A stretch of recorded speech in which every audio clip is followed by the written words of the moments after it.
Alright guys, long time no see, I guess. Been too hot to come out and go in the park, and really too hot to do much of anything. I really don't do anything in the month of August. I just it's kind of like a reverse hibernation period, where instead of being too cold, it's just too hot to go do anything, even with the evaporative cooler. But anyway, I did make a knife. Not what I wanted to do. I wanted to kind of get out there and start doing folders, but I did do a fixed blade out of a 1/4 by 2 inch piece of steel, piece of 01, and it was one of my scrap pieces that I just had laying around. Just used to use it for things like a guide or a brace, or I would check to see where the sparks were headed when I was fitting the cowlings onto my new grinder setup reconfiguration. And so I wound up taking it to the wheel and shaping it into an actual knife.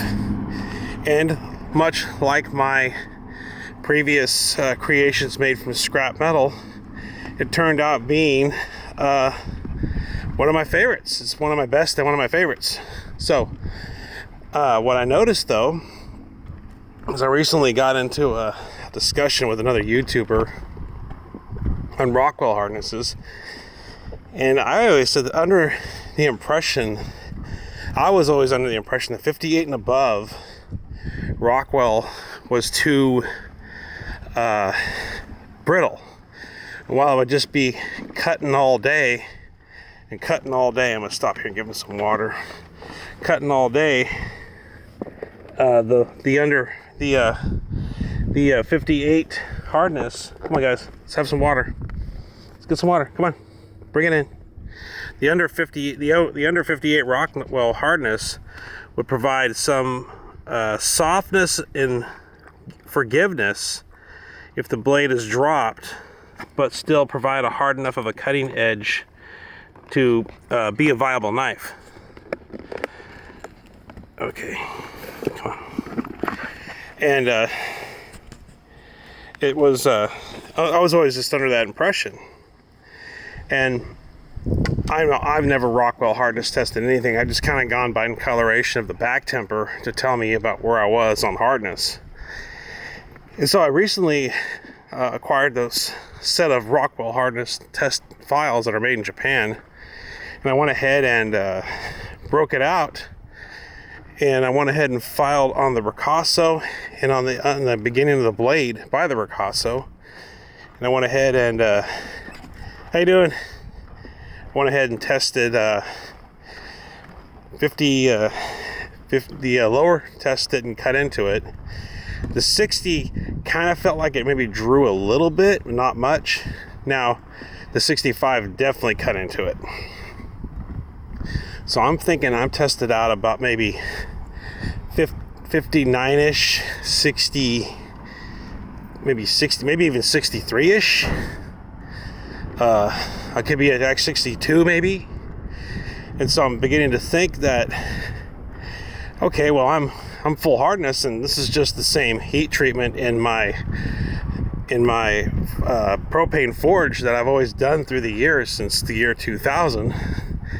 And I was fanning it in and out and got it to about an orange color, pulled it and did the typical heat treatments. I don't do these massive heat cycles. I just basically put it in, heat it up, take it out, quench it, put it in the toaster oven and back temper it for about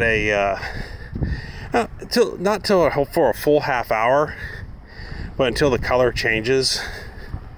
There's been some steels where I would go on ahead and like D2, I was able to just kind of set it and forget it, and I would come back and it wouldn't run away on the back temper portion. But the 01, for a while there, I would quite literally brood over it, periodically check on it, and then when the color changes, pull it, let it air cool, then pull it back in until another color change occurred, sanding down the flats. What the drop test typically says ideally is I should take a little divot out of the concrete, just barely a little bit, with no damage to the blade. Now there was a little bit of a roll to the very, very tip of the blade, but didn't break off, didn't bend into a J shape, nothing funky like that. And I was able to work that out on the stone and get it cut in paper again. So I think maybe I've been producing approximately 5960 Rockwell all this time and not even knowing it, even with the back temper. But it kind of a bit of an eye-opener to me, because I've always under the impression that I get above into the 60s, I'll potentially make the knife too brittle, and while it holds the edge, and it might be a little bit difficult to work.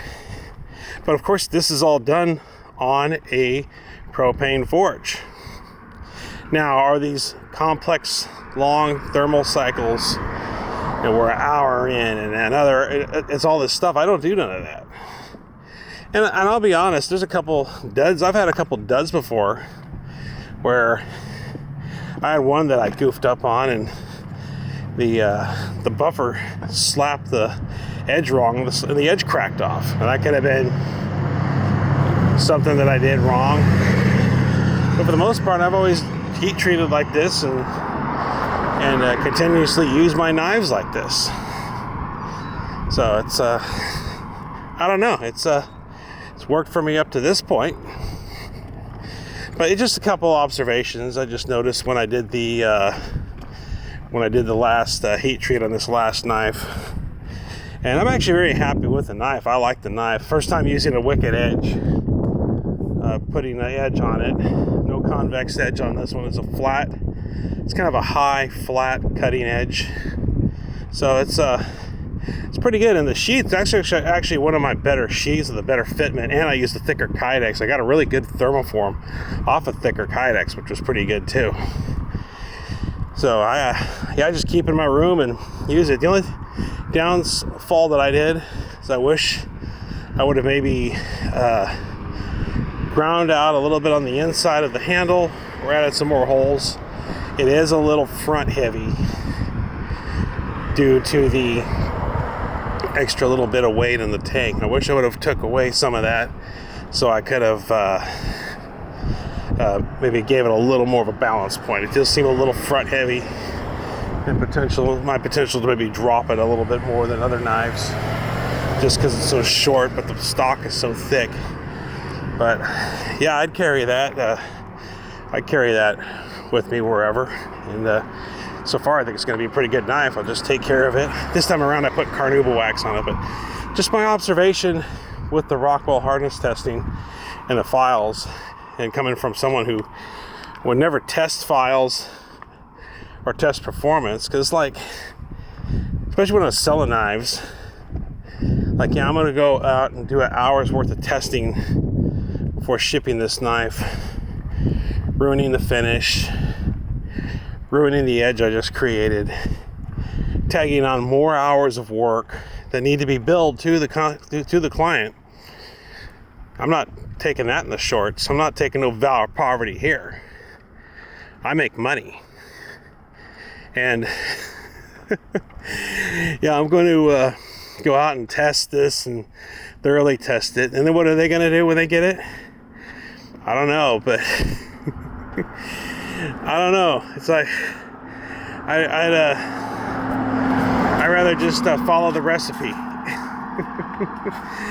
All right, so don't worry about the haters. Let the haters worry about you. See you guys on the next one.